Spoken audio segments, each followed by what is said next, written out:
네, 오늘 우리가 추수감사주일로 지키고 있는데요. 어떤 교회는 11월 첫 주일을 추수감사주일로 지키고 또 어떤 교회는 그 추석에 맞추어서 추수감사주일로 지키기도 합니다. 이 추수감사주일은 미국에서 먼저 지낸 절기인데 미국에서는 11월 네 번째 목요일이 추수감사절이고 관공서, 학교 아예 모두 목요일부터 금요일, 토요일, 주일까지 쉰다고 합니다. 그리고 뭐 공기업이나 사기업에서도 이 추수감사절을 맞이해서 회사 문을 잠깐 닫고 쉬면서 절기를 지킵니다. 그러니까 이 미국에서는 이 크리스마스보다 추수감사절이 더 큰 명절이 되는 거죠.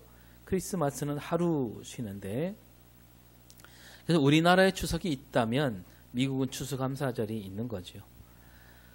미국 선교사들이 우리나라에 들어와서 교회를 세우면서 그 추수감사절을 그대로 갖고 들어왔습니다. 그런데 우리는 기독교 국가가 아니니까 목요일부터 주일까지 쉴 수가 없었겠지요. 그래서 주일 하루만, 그래서 11월 셋째 주일을 추수감사절로 지키게 된 겁니다.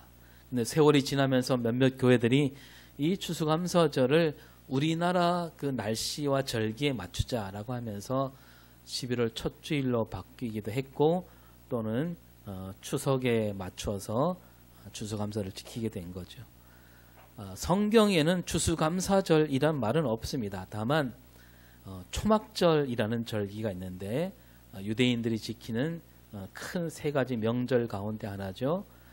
초막절이 있는데 이 초막절에 뭘 하냐면 초막을 짓는 거죠.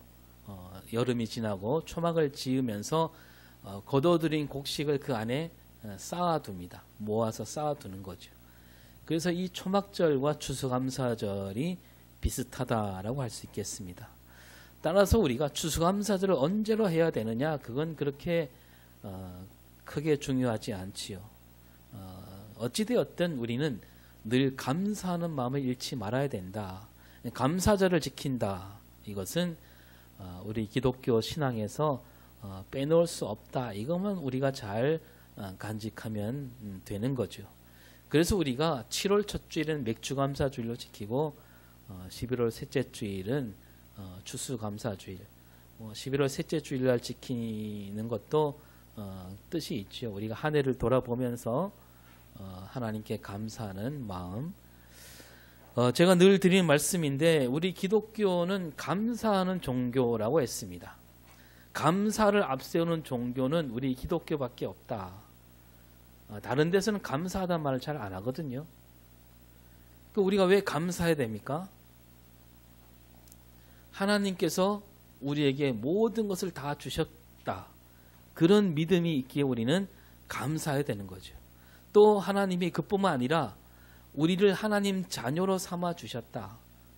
그래서 감사하는 거죠. 오늘 우리가 예배를 드리고 있습니다. 왜 예배를 드립니까? 감사하기 때문에 예배 드리는 거예요. 우리 모든 예배는 사실 감사 예배입니다. 하나님 은혜에 감사해서 예배 드리는 거죠. 우리가 왜 봉사해야 돼요? 감사하기 때문입니다. 왜 이웃을 사랑해야 됩니까? 하나님 은혜에 감사하는 마음으로. 그래서 우리 기독교 신앙은 그 첫 발걸음부터 감사하는 마음으로 마음가짐으로 나가야 되는 거죠. 처음도 감사하고 끝에도 감사. 아침에 일어날 때도 감사, 잠자리 들 때까지도 감사. 새해 첫날부터 12월 마지막 날까지 우리는 이 감사를 잊어버리면 안 되는 겁니다. 기도할 때 감사가 빠지면 기도가 될 수 없는 거죠. 그래서 예수 믿는 그날부터 주님 다시 오시는 날까지 영원토록 우리는 감사로 지내야 된다는 겁니다. 감사하는 마음이 없이 예수를 믿는다. 그 믿음은요, 가짜가 되기 쉽습니다. 이단이나 사이비 종교들을 보면 그들은 감사하는 마음을 내세우지 않아요. 그들은 대체로 죄책감을 불러일으키거나 우리 깊은 곳에 감춰져 있던 그 욕심이나 욕망을 살짝 건드립니다. 때로는 가끔 감사합니다 말을 하기도 하는데요. 그 감사하는 마음이란 하나님께 감사하는 마음이 아니고 그 교주에게 감사하는 거예요. 그 마음에서 우러나오는 감사도 아니에요. 두려운 마음을 심어줘 갖고 억지로 감사하게 하는. 입에서는 감사합니다 라고 하지만 그 마음 안에는 무서워서 이렇게 하지 않으면 벌 받을까 봐. 그래서 감사한다. 그렇게 해야 뭐라도 얻을 수 있으니까. 오늘 추수감사주일 11월 셋째 주일이고 이 한 해도 얼마 남지 않았지요. 우리가 이 감사주일을 맞이해서 우리 신앙은 어떠한가? 우리는 정말 감사하는 마음으로 살아왔고 또 감사하는 마음을 잃지는 않았는가? 여러분 신앙은 어디에 와 있을까? 아직도 하나님께 뭐 혼나는 게 무서워서 하는 신앙인가? 아니면 하나님께 뭔가 더 하나라도 얻으려고 하는 그런 신앙인가? 하나님께 받은 게 정말 많고 많아서 감사하는 마음으로 신앙생활을 하고 있는가? 돌아볼 수 있는 시간이 될 수 있기를 바랍니다. 오늘 우리에게 주신 말씀은요, 예수님이 제자들에게 가르치신 말씀인데 산 위에서 가르치신 보배로운 말씀이란 뜻으로 우리는 산상수훈 또 산상보훈이라고 이름하고 있습니다. 그런데 우리가 읽었지만 오늘 말씀 아무리 들여다봐도 감사하라, 감사해야 한다 이런 말씀이 있나요? 예, 중간에 막 이렇게 일하느라고 다 잊어버렸나요? 예. 오늘 말씀에 감사라는 감사의 감자도 안 나오죠? 예. 그런 말씀이 안 나와요. 그런데도 성경을 깊이 읽고 공부한 학자들은 오늘 이 본문 말씀을 추수감사주일 말씀으로 보고 있습니다. 그리고 오늘 설교 뒤에 부를 찬송가 588장인데 이 찬송도 오늘 바로 이 말씀, 이 본문 말씀으로 지은 찬송이에요. 그러니까 감사절 때 기독교 역사에서 이 성경 본문을 많이 읽었다는 얘기고 또 이 말씀을 많이 읽다 보니까 이제 찬송으로 만들어 부르기까지 했다라는 거죠. 감사라는 말이 전혀 나오지 않지만 이 본문 말씀은 감사와 맞닿아 있다라는 겁니다. 그래서 오늘 우리도 이 본문 말씀 속에서 오늘 이 말씀, 이 구절들이 감사와 어떻게 이어지고 있는가 한번 살펴봐야 되는 거죠. 오늘 읽을 말씀에서 예수님이 두 가지를 말씀하는데요. 하나는 뭐뭐 하지 말라, 또 다른 하나는 뭐뭐 해라 그럽니다. 뭐뭐 하지 말라, 뭘 하지 말라는 얘기입니까? 예, 염려하지 말라. 그리고 뭘 해라? 감사하라는 말은 없어요. 예. 뭐라고 되어 있어요? 예, 33절에 예, 먼저 그 나라와 그 일을 구하라. 그러니까 오늘 말씀은 염려하지 말라. 그리고 다른 하나는 먼저 하나님 나라와 의를 구하라. 이 두 가지 말씀으로 간추릴 수가 있습니다. 자, 염려하지 말라. 25절부터 나오고요. 마지막 34절에도 염려하지 말라. 이런 말이 바로 나오고 있습니다. 그런데 27절을 보면 27절 볼까요? 시작. 너희 중에 누가 염려함으로 그 키를 한 자라도 더할 수 있겠느냐. 뭐 이 구절 뒤에 살펴보겠지만 이 구절도 무슨 뜻이에요? 염려하지 말라 그런 뜻이죠. 또 28절 앞에 보면 시작. 또 너희가 어찌 의복을 위하여 염려하느냐. 예, 이 말씀도 염려하지 말라 그런 뜻으로 하시는 말씀입니다. 그리고 31절을 볼까요? 시작. 그러므로 염려하여 이르기를 무엇을 먹을까, 무엇을 마실까, 무엇을 입을까 하지 말라. 네, 이 구절도 간추리면 한마디로 염려하지 말라 그거죠. 따라서 오늘 25절부터 34절까지 10개 구절에 있는데 염려하지 말라란 뜻으로 하신 말씀이 5차례나 나오고 있다는 거예요. 그 염려하지 말라 이 말씀을 여러 차례 한다. 이것은 뭐냐면 그만큼 그 시대에도 염려하는 사람들이 많았다는 뜻이죠. 그래서 우리가 이 염려하지 말라, 염려하지 말라 이 말씀과 감사하라 말씀하고 어떻게 이을 수가 있을까요?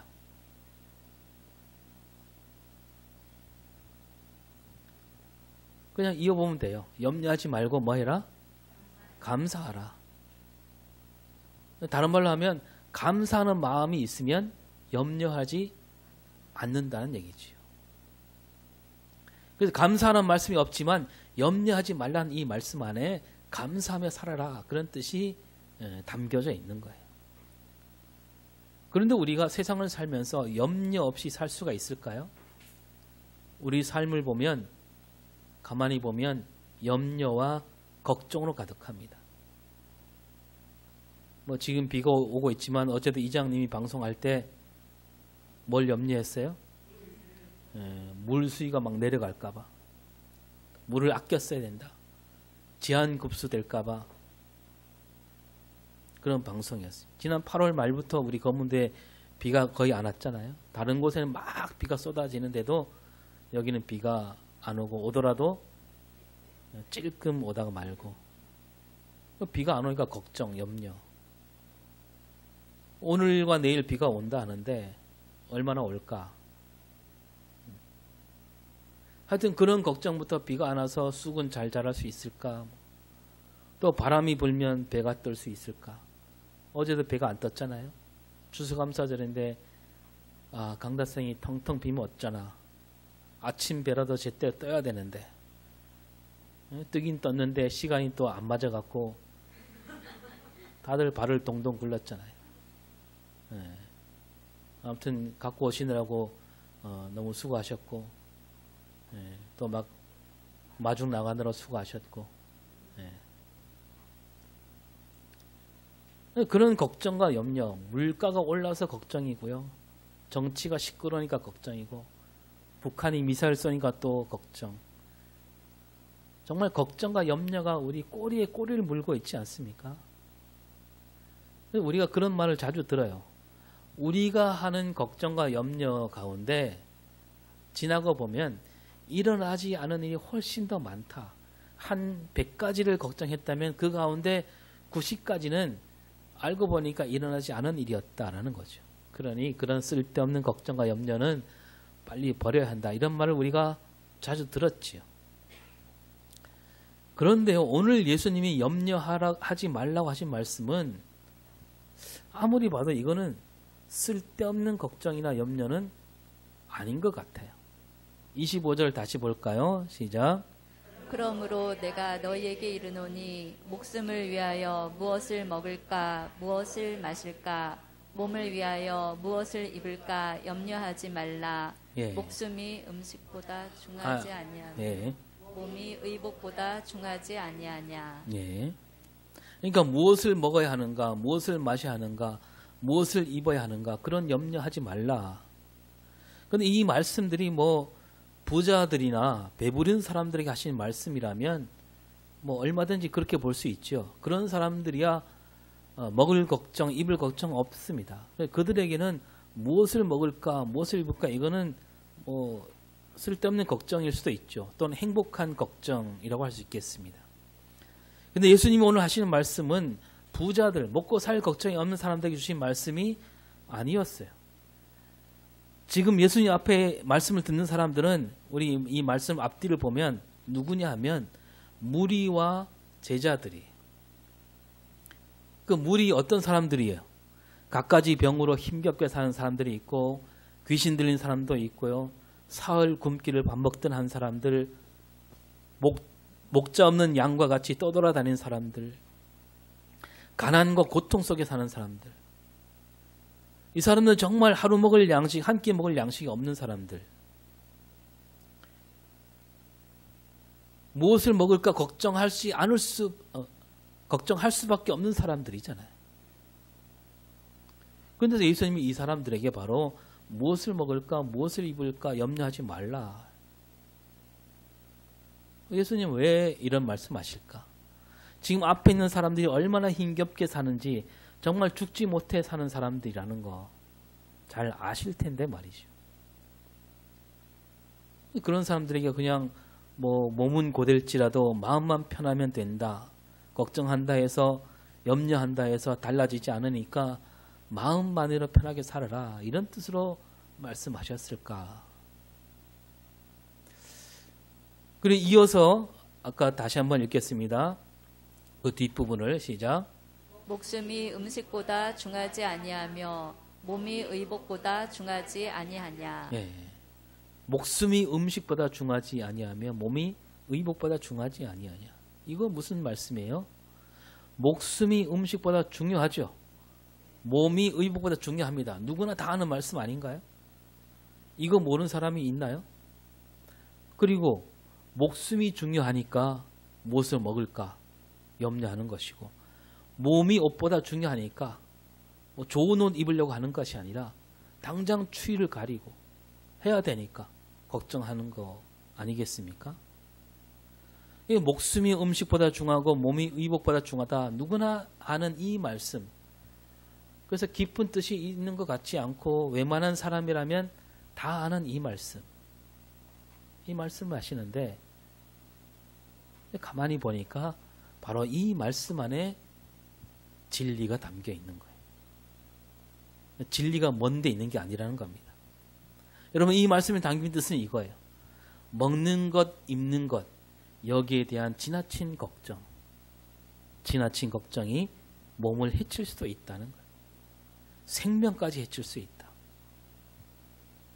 그러니 그러한 지나친 걱정과 염려에 빠지지 말라 이거죠. 그래서 그 뒤에 이어진 말씀도 보면 공중에 나는 새를 보라, 들에 피는 백합화를 보라 그러십니다. 새와 백합화, 그런 염려에 빠지지 않는다는 겁니다. 그래서 새를 말씀하시면서 27절에 뭐라고 합니까? 시작. 너희 중에 누가 염려함으로 그 키를 한 자라도 더할 수 있겠느냐. 예. 염려함으로 키를 한 자나 더할 수 있겠느냐. 저는 이 구절을 읽을 때 생각나는 사람이 있는데요. 제가 잘 아는 사람이에요. 이 사람이 중학교 때까지 다른 애들에 견주어서 그렇게 작지 않았다고 합니다. 왜? 키가 작은 사람도 번호를 매기잖아요. 1번이 가장 작고 60번이 가장 크고, 그 사람은 반에서 한 40번 정도. 근데 고등학교 들어가니까 번호가 자꾸 줄어든 17번, 6번, 4번. 그래서 왜 나는 남들처럼 잘하지 않을까? 날마다 걱정, 염려, 집에 가서도 어머니한테 막 따지고. 나중에 그 사람이 깨달았습니다. 아무리 염려하고 걱정해도 키는 자라지 않는구나. 그래서 50이 넘었는데도 아직도 중학교 때 그 키로 사는 사람이 있는데 제가 잘 알고 있어요. 네. 아무튼 이 구절에서는 키라고 했는데요. 키라는 말 대신에 다른 그 사본에 보면 목숨을 집어넣어도 된다라고 되어 있습니다. 그러니까 염려로 키도 자랄 수 없게 하고 생명을 지킬 수도 없다. 오히려 생명을 해칠 수도 있다는 얘기죠. 그리고 백합화를 말씀하시고 바로 뒤에 29절에 시작. 솔로몬의 모든 영광으로도 입은 것이 이 꽃 하나만 갖지 못하였느니라. 예. 솔로몬이 누린 영광을 말씀하고 있습니다. 솔로몬이 누린 영광, 그보다 더 큰 영광이 없잖아요. 우리가 솔로몬 이야기를 잘 알고 있잖아요. 솔로몬이 누린 영광은 그 이전에도 없고 그 뒤에도 없었다. 세상에서 가장 큰 영광을 누린 솔로몬, 그 영광보다 들에 핀 백합화가 훨씬 더 아름답다라고 말씀하십니다. 그래서 이 말씀들에 따르면 이런 말이 되는 거죠. 앞에서 염려하지 말라고 하셨는데 사람들은 참으로 그 쉽게 그런 염려에 빠진다는 거죠. 나는 언제쯤 저 솔로몬이 누리는 영광, 그런 영광을 얻을 수 있을까? 이거 처음에는 그냥 하루 먹을 양식 거기에 염려했는데 그게 지나고 나면 언제쯤 나도 저 솔로몬처럼 그런 영광을 맛볼까? 그래서 지금 이러고 있을 때가 아니지 하면서 한 푼이라도 더 벌어서 저 솔로몬처럼 떵떵거리며 살고 싶다. 그러다가 그런데 이렇게 한 푼 두 푼 모아서 그런 영광을 언제 누릴 수 있을까? 집이나 살 수 있을까? 그래서 뭐 어디 대박 나는 일은 없을까 하면서 땀 흘려 모은 돈을 막 주식에 투자하고 부동산에, 그러다 어떻게 됩니까? 대박은커녕 쪽박을 차기도 하고 사기를 당하기도 하고 그러면 다시 염려하고 또 걱정하고. 34절에 뭐라고 하십니까? 시작. 그러므로 내일 일을 위하여 염려하지 말라. 내일 일은 내일이 염려할 것이요 한날의 괴로움은 그 날로 족하니라. 내일 일을 위하여 염려하지 말라 하시고, 이 말씀은 예수님이 가르쳐 주신 기도 가운데 오늘 우리에게 일용할 양식을 주시었고, 이 구절과 똑같은 뜻이죠. 사람들은 자꾸 모으고 모아서 두고두고 넉넉하게 자선 대대로 먹고 살겠다, 이런 욕심에 너무 쉽게 빠진다는 거예요.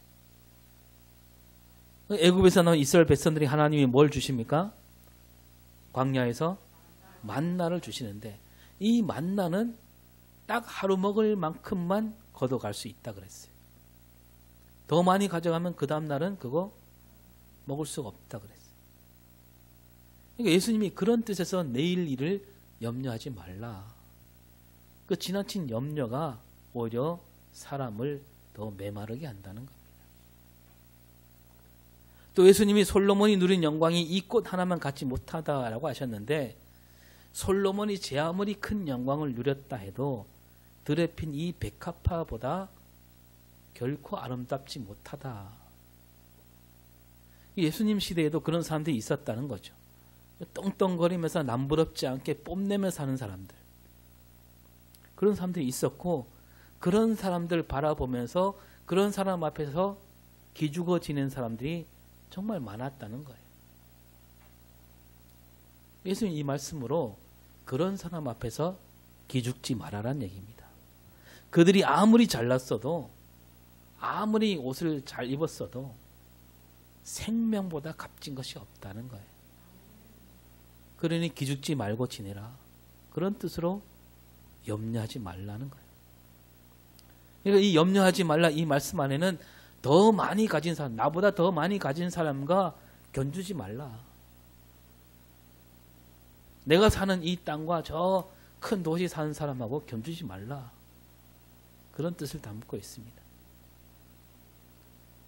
이 감사하는 마음으로 사는 사람은 염려하지 않지요.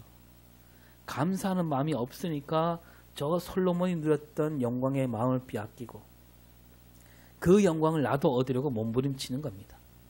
그게 마음대로 안 되니까, 뜻대로 안 되니까 또 염려에 빠지게 되고 계속 되풀이 되는 거죠. 그래서 허우적거리면서 살고 있는 거예요. 우리 사회를 봐도 그렇잖아요. 옛날에는 막 먹을 것이 없어서 염려했는데 이제 먹을 것이 생겼지만 그 염려가 사라졌습니까? 또 다른 염려가 꼬리에 꼬리를 물고 우리에게 다가오고 있잖아요.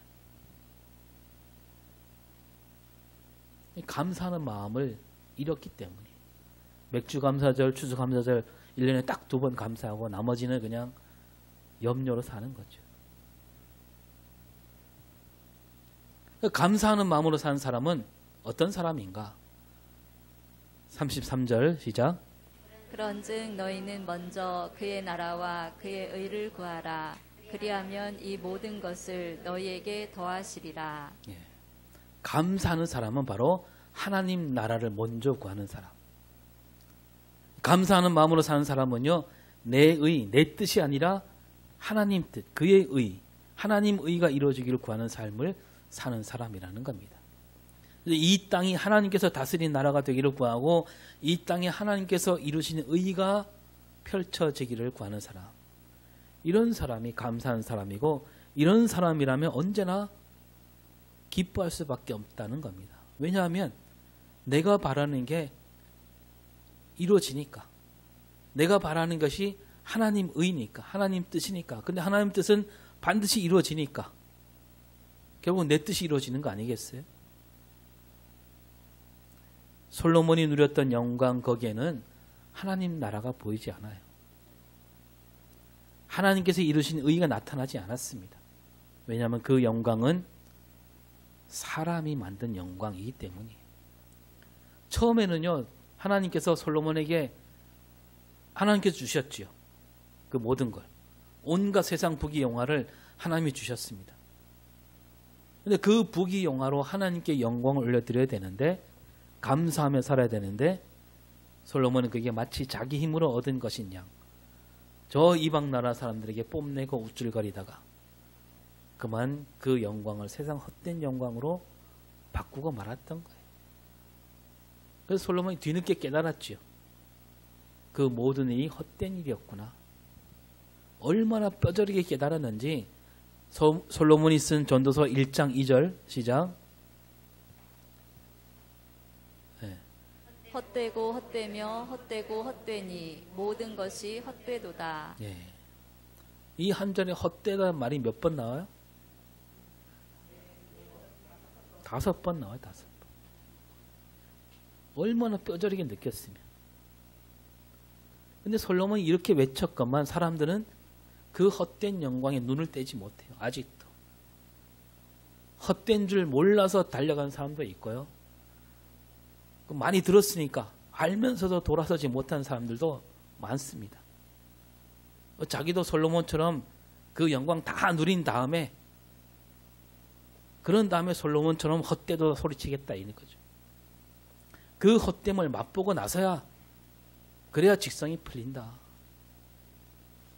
왜 그럴까요? 우리 앞에는 늘 세상 영광이 보이기 마련이기 때문입니다.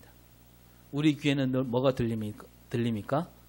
끊임없이 세상 영광 그 소식이 들리는 거예요. 여러분 이번에 사우디아라비아 왕세자가 다녀갔는데 뭐가 보여요? 뭐가 귀에 들어옵니까? 야, 저 사람이 엄청난 부자라더라. 세계에서 5손가락 안에 드는 부자라더라. 어마어마한 부자. 그런 게 더 많이 보이잖아요. 언론도 그런 걸 더 많이 보도하잖아요. 언젠가 그런 말씀 드린 적이 있는데요. 세상이 왜 이렇게 자꾸만 거칠어지고 메말라져 가느냐. 저 큰 도시에 사는 사람들이 그렇게 만들고 있는 거예요. 여러분 저 큰 도시에 사는 사람들은 이웃에 누가 사는지 그 사람이 누구인지 모릅니다. 드레핀 백합화는 말할 것도 없고 알고 싶어 하지도 않아요. 그저 내 앞가림하기에 바쁘죠. 도시에서 태어나 도시에서 사는 사람들 그들에게 보고 드는 게 뭡니까? 큰 도로잖아. 많은 자동차, 높은 빌딩. 여러분 도로나 자동차나 빌딩 누가 만들었어요? 사람이 만들었어요. 사람이 만든 자동차를 타고 사람이 만든 도로 위를 달리고 사람이 만든 빌딩만 눈에 보이고 그 누구를 닮아갈까요? 그런 사람 마음을 닮아갈 수밖에 없는 거죠. 더 높이 오르려는 사람, 그런 마음, 더 많이 가지는 그 사람의 마음, 그 사람 마음을 닮아가게 되는 겁니다. 그러나 우리는 어떻습니까? 우리는 아침에 눈을 뜨면 뭐가 보입니까? 들과 산이 보이고 바다가 보이고 바다 위를 돌아다니는 갈매기, 산과 들을 오가는 새들. 요즘은 새 중에 뭐가 많이 보여요?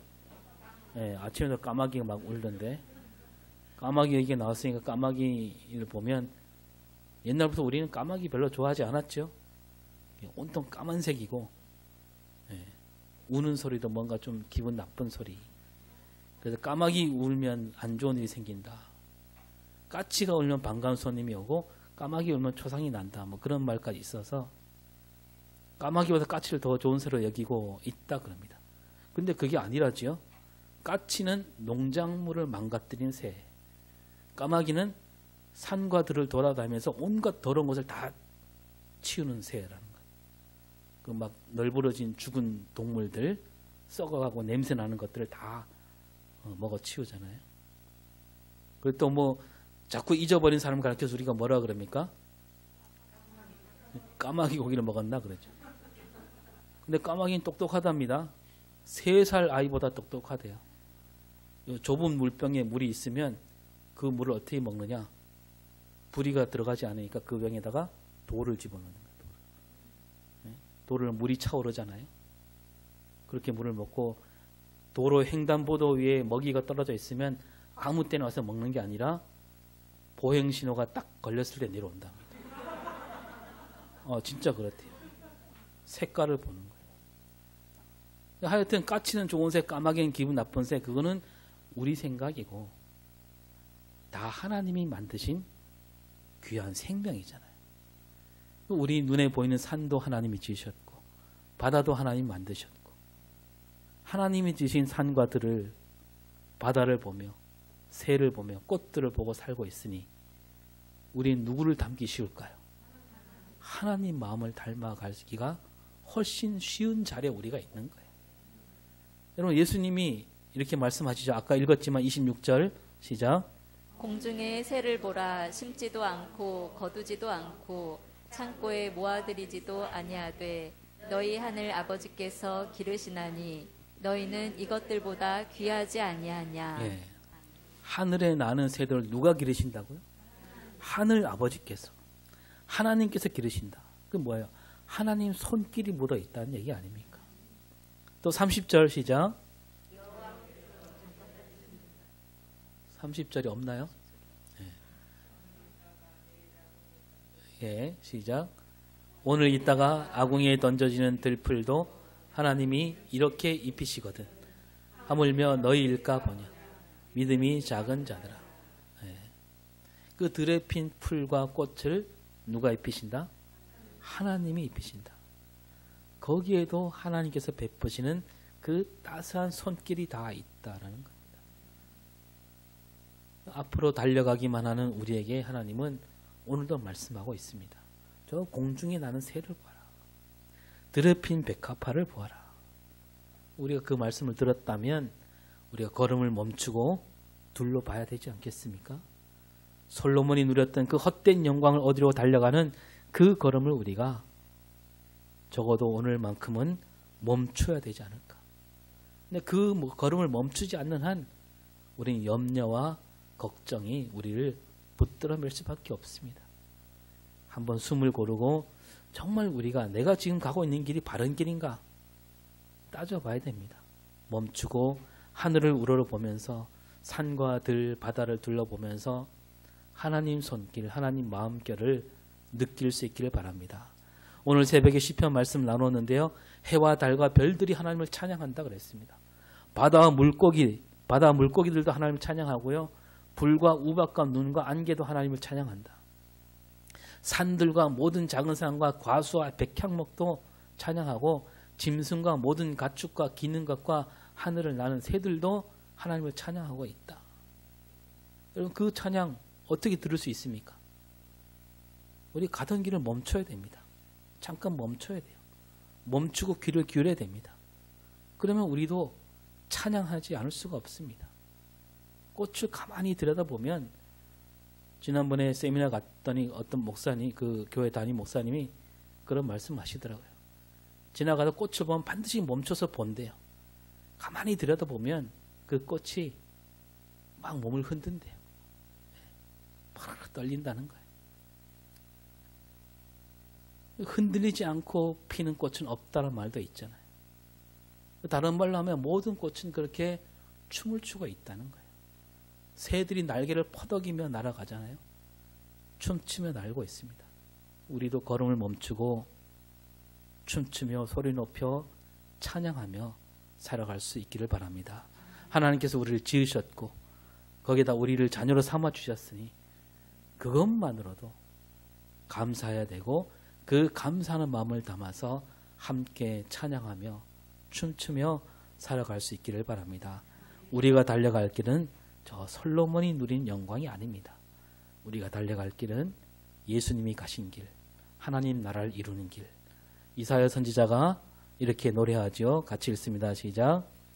여호와께서 되찾은 사람이 이 길을 걸어 시온 산으로 돌아오며 흥겨운 노래를 부르리라. 그들의 머리 위에선 끝없는 행복이 활짝 피어나고 온 몸은 기쁨과 즐거움에 젖어들어 아픔과 한숨은 간데없이 쓰러지리라. 아멘. 기도하겠습니다. 하나님, 오늘 우리가 추수감사주일로 지키고 있습니다. 늘 감사하며 살고 있는지 돌아봐야 되는데 우리 눈은 자꾸 저 솔로몬이 누렸던 영광에 쏠리고 있습니다. 그 헛된 영광을 누리고자 힘쓰며 애쓰며 살고 있습니다. 그 잘못된 걸음을 멈추고 오직 하나님께 감사하는 마음으로 기쁨으로 찬양하며 사는 우리 삶이 되게 하여 주시옵소서. 감사드리며 예수님 이름으로 기도합니다.